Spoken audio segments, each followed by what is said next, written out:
Let's consider the following problem.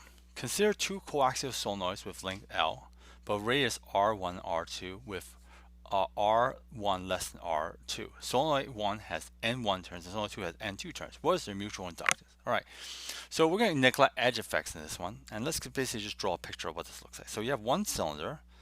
I want one to be smaller than the other one, so this is going to be R1, R1, and this one will be R2. Let's draw a bigger cylinder here. Okay, and let's extend this thing down.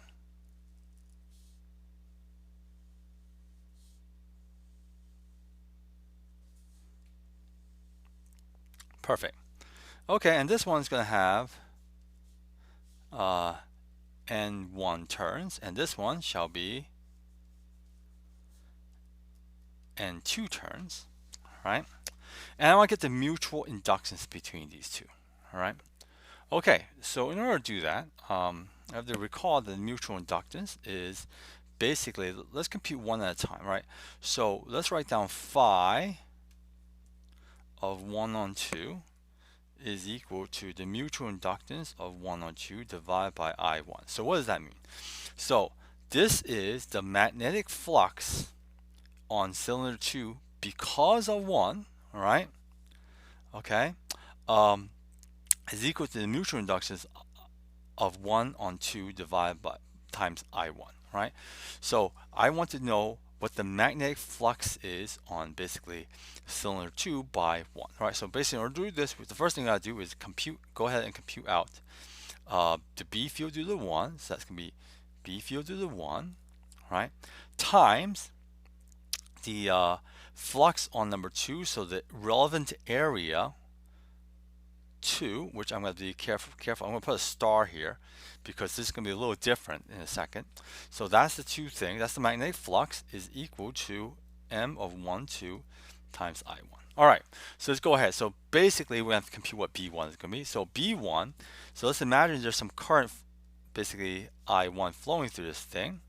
All right, and in order to compute the B field, then in that case, we have recall that the B field, B, all right, for solenoid,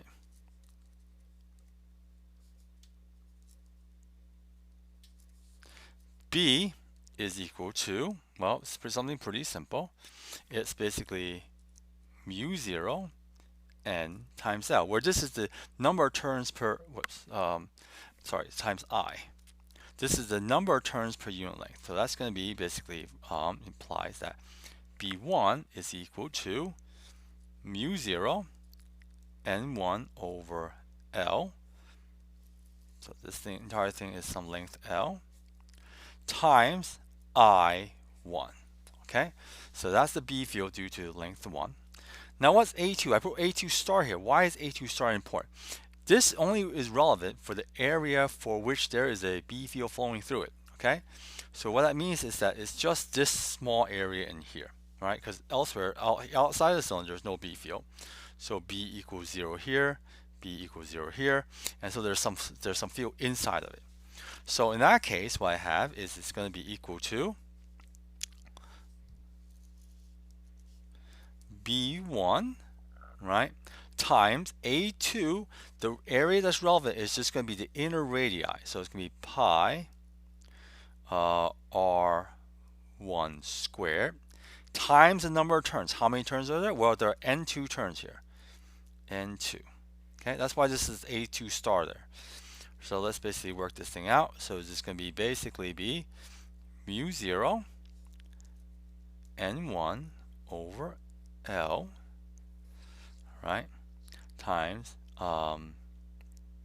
pi R1 squared times N2 is equal to, right, don't forget the I1 is equal to now M12 times I1. All right.